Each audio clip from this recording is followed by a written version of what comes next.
Ahlan wa sahlan. Right now we're going to talk about derived Arabic verb form 10, or what we would call in Arabic Wazn istaf'ala. In terms of the mechanics, Wazn istaf'ala, form 10, is perhaps the verb form with the most extra stuff. To construct it in the past, we take our judr, again represented by fa, ayn, lam, just stand-ins for whatever meaningful judr we happen to be working with, and we add ista to the beginning. 3 whole letters right at the beginning in the past tense. And then a sukoon on the first letter of the root,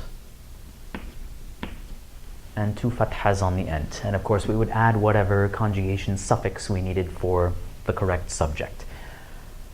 In the present tense, we retain the sin and the ta, but we drop that alif, just as we do with all of the derived forms 7 through 10 in the present tense. We have an alif at the beginning with a kasra in the past tense, but in the present tense we get rid of it. So if we were conjugating for huwa, we would instead substitute it with the ya,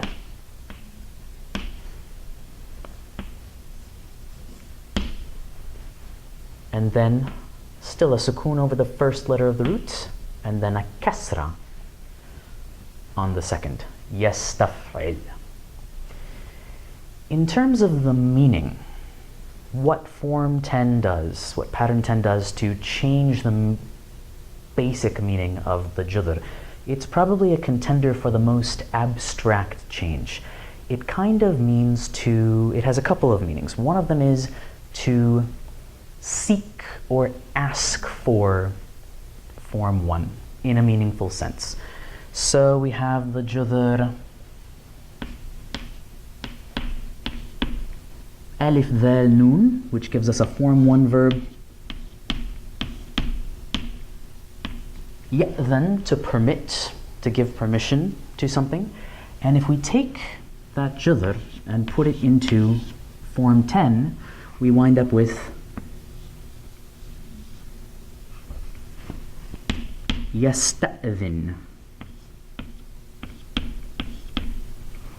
which means to ask permission, to seek consent to do something. Another example, judr that you might know is ra, ha, mim, which has to do with mercy and being merciful, and the verb in form 1 for granting mercy, being merciful, is yarham in the present tense. If we put that into form 10, we would wind up with a verb that means to ask for mercy, to seek clemency.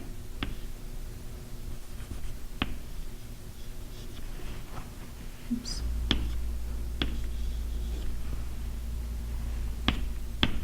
Yastarhib.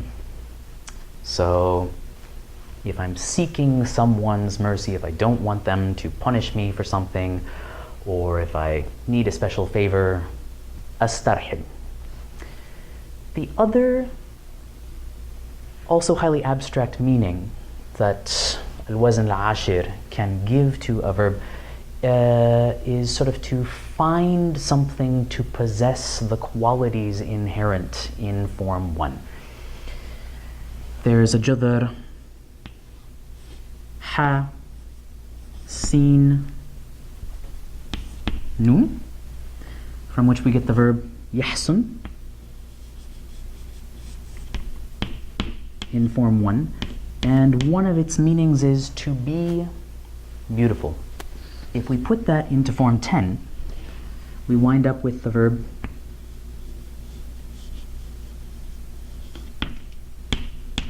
yastahsin, which means to admire, to find something to be beautiful. We could also go with the antonym. There's a judr qaf, ba, ha, from which we get a similar form 1 verb, yaqbuh, which means essentially to be ugly. And in form 10, we can create a similar verb out of the same jadr.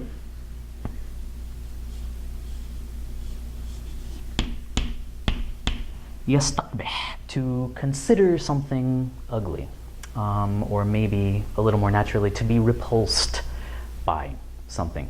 Again, highly, highly abstract in meaning, and sometimes we will encounter a Form 10 verb where it really takes a lot of creative or poetic thinking to shoehorn the jadr and the wazn into a logic that creates a logical connection, but these are sort of the two major ways that Form 10 affects our jadr.